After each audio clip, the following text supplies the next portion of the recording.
Hola mis estimados, aquí estamos con un nuevo Space Rant. ¿Por qué? Porque pasaron muchas cosas esta semana y por otras razones, en este caso en particular la explosión en Beirut, no me pude encargar de grabarles el Space Rant que quería hacer esta misma semana. ¿Y de qué vamos a hablar? Obviamente vamos a hablar de SpaceX y del SN5, el Starship, el prototipo 5 de Starship que logró hacer su primer saltito, sus primeros 150 metros. ¿Y qué significa todo esto? ¿Estamos más cerca de Marte, de la Luna? ¿O simplemente es un paso más? ¿O es simplemente un fracaso? No lo sabemos. ¿Por qué? Porque lo vamos a analizar en este Space Rant.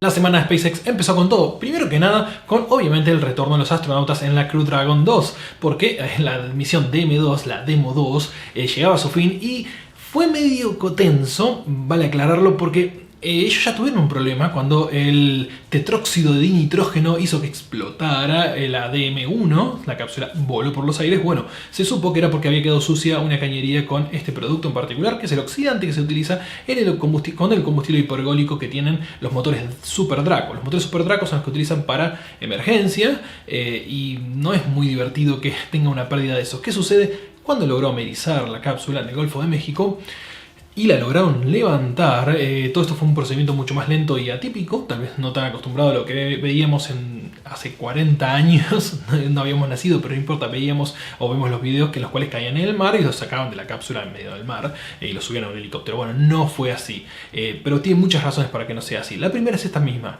el combustible está todavía dentro de la cápsula y cuando levantaron la cápsula, lo interesante es que había una pequeña pérdida, así que no salieron automáticamente los dos astronautas de la NASA, sino que tuvieron que esperar a que vaciaran el tetróxido y recién ahí los dejaron salir, lo cual fue bastante más tenso. No hubo grandes aplausos, no hubo grandes festejos, simplemente se esperaba que estuvieran a salvo los dos astronautas. ¿Esto es una dificultad para la Dragon? Sí, evidentemente. Notarán que ninguna de las Apolo, ni las Mercury, ni las Gemini, ninguna de esas tenía combustible en la cápsula. Cuando llegaba y retornaba la cápsula no había mucho más y no había ningún riesgo, se podía salir sin ningún problema.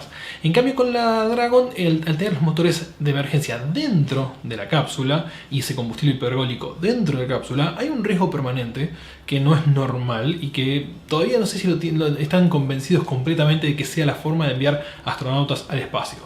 Pero se cumplió la misión, la DM2, fueron al espacio, volvieron a la Tierra, están todos felices, están todos contentos y ahora analizar la data y ver cuándo será la próxima misión al espacio de las Crew Dragon. Eso fue el comienzo de la semana. Después en el medio tuvimos algo.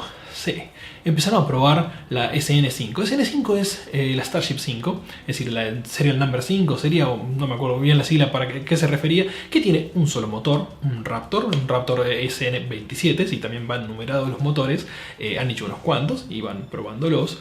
Y en este caso en particular, la idea era hacer el salto de 150 metros, el primero que comprueba que esté funcionando todo ok.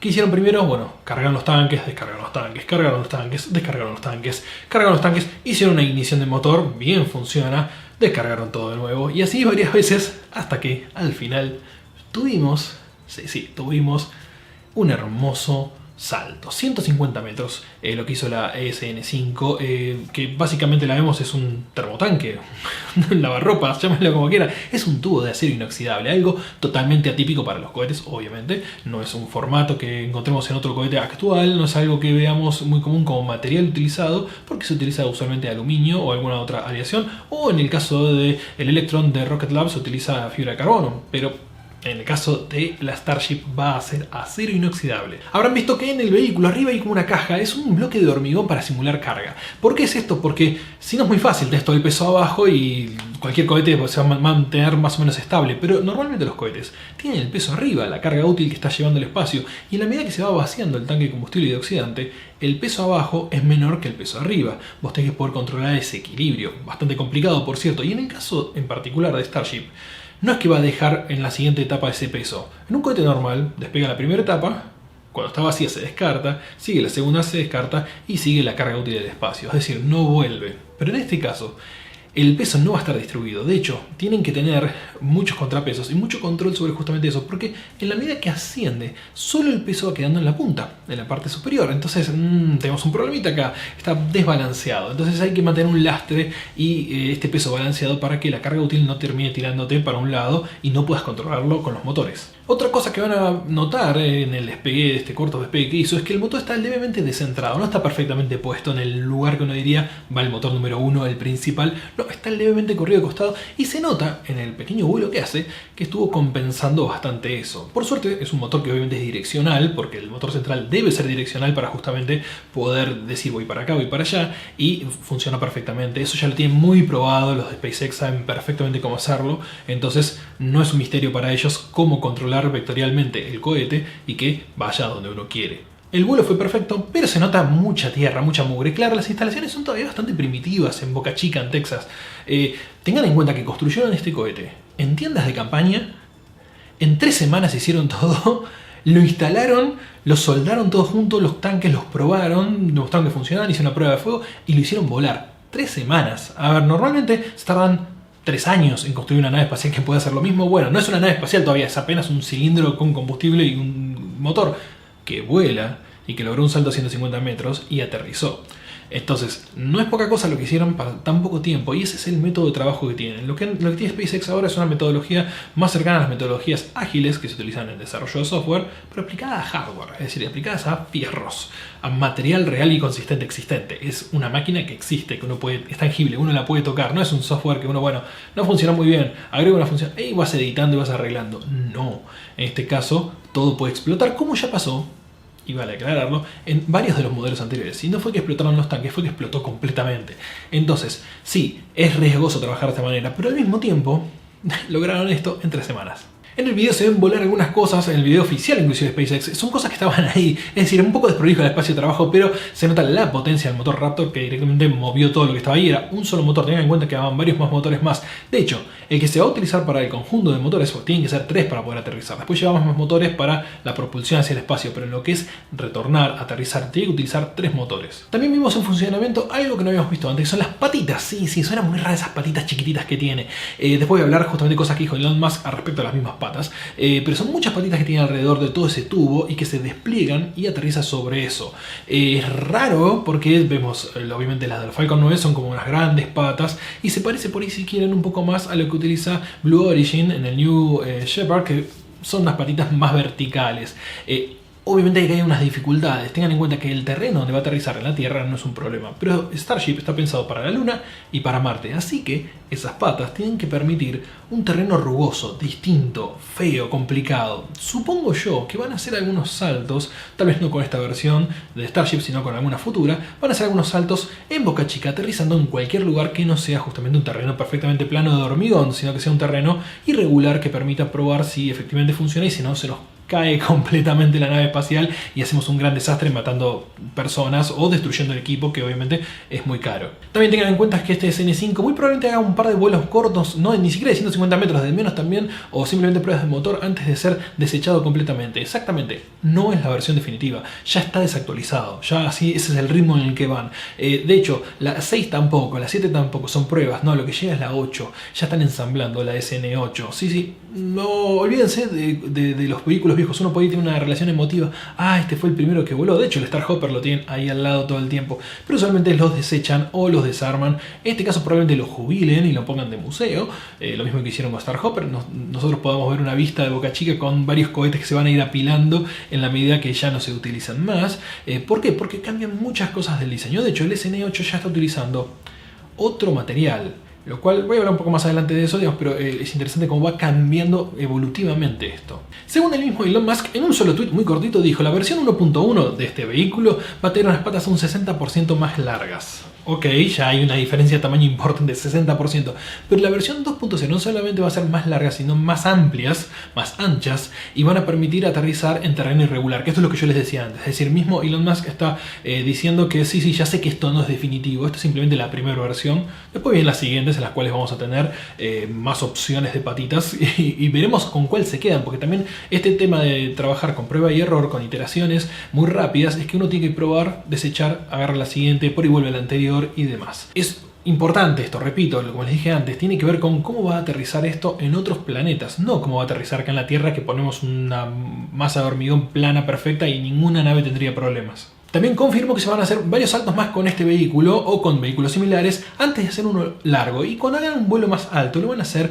con flaps de control. ¿Para qué? Para tener superficies de control en el vehículo y poder maniobrar de otra forma. Actualmente todo el trabajo lo hace el Raptor y un par de pequeños cohetes que se pueden llevar por direccionales, pero el trabajo importante lo está haciendo el Raptor vectorizado. Cuando ya estás en altura necesitas más superficie de control para ir guiándolo, porque vos después empezás a caer y después encendes el motor, es decir, vas a hacer una caída libre. Un salto de 20 kilómetros no es lo mismo que un saltito de 150 metros que no tiene ninguna dificultad para lo que ya sabe hacer SpaceX. Como les dije, el SN8 es el que sigue. Han cambiado la aleación de acero que van a utilizar, han cambiado los métodos de producción, es decir, la forma de soldar, la forma de cortar, ensamblar y todo, y por ende habrán notado entre las distintas versiones, si siguen cómo es el desarrollo de la Starship, que va cambiando cómo se ve. Antes era todo arrugado, rugoso, un acero muy berreta, muy mal hecho, con un método de producción que parecía hecho en el fondo de casa. Y han ido mejorando, al punto que ya cada vez es más smooth, cada vez más lindo. Inclusive se ven perforaciones pequeñas en algunas de las superficies, que es lo que se dice va a ser el sistema de enfriamiento ante el retorno de una gran altitud. Ahora, ¿estamos camino a Marte? Es una gran pregunta, una gran discusión. Muchos dirán que sí, ok, esto es un gran paso que nos lleva ahí. También hay una realidad, falta mucho. El proyecto y las fechas, usualmente Elon Musk las fechas que dice son medio cualquier cosa, va a admitirlo. No es una persona que cumpla con las fechas, casi nunca cumple con fechas. Inclusive en algunos casos se adelantó a las fechas, pero usualmente se atrasa. ¿Por qué? Porque una cosa es el deseo, la voluntad que uno tiene, y otra es la realidad. Todas las cosas que han cambiado en el proyecto Starship son notables, es decir, desde la forma de la nave hasta la cantidad de motores, hasta el diámetro que iba a tener, todo es distinto a lo que dijeron originalmente, pero en líneas generales el objetivo es el mismo. Así que lo primero que queda es alcanzar altitudes importantes. Cuando hablo de altitudes importantes es hasta donde dé el combustible y los motores que tenga la Starship. Tengan en cuenta que este no es un vehículo SSTO, no es Single Stage to Orbit, es decir, para que es un deseo, más una cosa que uno querría llegar con una sola etapa a la órbita. Pero la realidad es que es muy difícil que este cohete sea útil para eso. No creo que no le dan los números en este momento, y ya lo saben desde SpaceX. ¿Van a poder hacer grandes saltos estratosféricos? Sin ninguna duda, para eso va a funcionar perfectamente bien. Pero entrar en órbita es una cosa completamente distinta. Para eso va a necesitar de quién sí, del Super Heavy, cohete que no existe. Vale, claro, no existe. Primero utiliza un montón de motores Raptor, con lo cual toda la plomería que se necesita para poder conectarlos es bastante compleja. El mismo Starship necesita esa plomería para sus múltiples motores, pero imagínense la que necesita el Super Heavy, mucho más grande. Los dos juntos tienen más de 100 metros de altura. Hasta que veamos eso, va a pasar un buen tiempo. Yo no le pongo muchas fichas. Tengan en cuenta también otro detalle. El presupuesto sale todo SpaceX para este proyecto. Si bien, ok, está el proyecto ahí en el cual la NASA está buscando y seleccionando el mejor lander para la Luna, el dinero lo está poniendo directamente SpaceX. Entonces, es un ritmo más lento, también más desprolijo. Así que en un punto tenemos que probar el Super Heavy y la Starship juntos. No alcanza con uno solo, no alcanza con la Starship solamente. Y además, la Starship retornando con superficies de control, con su sistema para enfriar y poder hacer el retorno y no fundirse en medio de la atmósfera alta, y además aterrizar después ese cohete en un lugar específico. Todo ese proceso, todo ese plan, no lo sabemos cuándo va a ser, no hay un plan específico, no hay una fecha, no hay para nada, estamos completamente lejos de eso, es todo fantasía. Así que el camino a la Luna y Marte están un poquito más lejos de lo que uno cree. Así que luego de lanzar a ambos y recuperar a ambos, está la Luna y el proyecto Gateway y todo el proyecto Artemis, la misión, el programa Artemis, en el cual SpaceX es uno de los que está participando. Pero tengan en cuenta que ellos planeaban hacer esto antes de que Artemis volara, es decir, en 2023 alcanzar una Starship al menos orbitar la Luna. No te digo aterrizar, pero al menos orbitar la Luna. Con lo cual es un muy poco tiempo. Pero entusiasma ver la SN5 haciendo este pequeño vuelo. Sí, entusiasma. Pero tengan en cuenta, no se vuelvan tan locos desesperados por ver ya un cohete en la Luna, porque llegará cuando tenga que llegar. Después está resolver todos los problemas asociados con viajar a Marte. Y todos los problemas asociados con quedarse en Marte. no es fácil. Tengan en cuenta que, por ejemplo, ahora hemos hecho el lanzamiento de este año de al menos 3 misiones, la Hope, la Tianwen 1 y el Mars 2020 con el Perseverance, y fue un problema bastante complejo mandar esas cosas a Marte. Recién en 2 años tenemos el siguiente gap para mandar algo a Marte y después otros 2 años más, y así cada 2 años más o menos es el tiempo, creo que son 25 meses que te conviene lanzar y están alineados de la forma adecuada Tierra y Marte como para hacer una órbita Bowman que te deje con un poco gasto de combustible. Pero ese viaje de varios meses, que con un poco de aceleración se puede hacer, si con motores se puede llegar a ser más corto, es costoso y es difícil, y esa gente que viaja en esa nave tiene que poder sobrevivir ese viaje. Para Elon Musk no es un riesgo el problemita de la radiación, porque es un viaje relativamente corto y bueno, es un riesgo aceptable, un poquito de cáncer por aquí, un cáncer por allá, es el que viaje lo va a tener que aceptar. De hecho es verdad, todos los astronautas suelen aceptar una cantidad de riesgos enormes, que una tormenta solar te puede agarrar aquí mismo o en la Luna y poder estar igual que afectado si estuvieses viajando a Marte. No cambia mucho, es decir, tu protección es la misma, casi ninguna. Entonces los riesgos de radiación son altos. Pero aceptables, bueno, para muchos sí son aceptables. Pero no están resueltos ni siquiera cómo van a ir al baño. Es decir, cómo van a producir su propia comida, su propio oxígeno. Todo eso está en proceso. Muchos del lado de la NASA, muchos del lado de SpaceX. Pero principalmente del lado de la NASA, que es la que más se ha preocupado por este tipo de detalles, que no son detalles, son para mí las cosas más importantes que tiene viajar a un lugar como Marte. Así que seguramente primero veremos un lanzamiento con aterrizaje, después veremos una llegada a la Luna y después veremos algún vuelo automatizado yendo a Marte. Automatizado me refiero a una nave robot que descienda, vuelva o dé unas órbitas y retorne, casi como si fuese un satélite. Tengan en cuenta que al día de hoy no hay ninguna misión espacial que haya enviado algo a Marte que volviera. Es decir, hemos hecho un montón de cosas, pero gastar el combustible y la tecnología que hace falta para llevarlo allá y traerlo de vuelta, bueno, la tecnología podría existir, pero nadie gastó el presupuesto que haría falta para hacer una nave que hiciera eso. ¿Y dónde está el punto clave? Y acá es algo que mismo SpaceX propuso, pero todavía no demostró posible. La recarga de combustible en órbita. 2 Starship, cola con cola, transfiriéndole una combustible a la otra. Una misión ultra peligrosa que no sabemos cómo lo van a resolver, si va a ser fácil, si va a ser difícil. Recargar combustible siempre suele ser una cosa compleja en tierra. Vean cuando están preparando para una prueba de la Starship, lo lento y despacito se carga combustible. Lo mismo en cualquier lanzamiento de cohetes ya probados. Entonces no es fácil esa parte. Esa parte para mí es como la más creepy de todo. Si tienes personas ahí arriba, imagínate estás cargando y tienes una pérdida, una explosión, ya no hay forma de salvarlos, está todo perdido. Es un riesgo potencial muy fuerte que tiene cualquier misión que se haga al espacio y que se haga al espacio profundo. No tan profundo, todavía estamos en los planetas interiores, pero me refiero comparado con lo que venimos haciendo. Una órbita a 400 kilómetros. A la Luna ya son 300.000 kilómetros, a Marte son 90 millones de kilómetros. Es una misión muy compleja. Así que, mi estimado, está la actualización sobre lo que es Starship. Porque, como les dije, tuvimos la Crew Dragon, lo de que pasó en Líbano, todo ese tipo de cosas.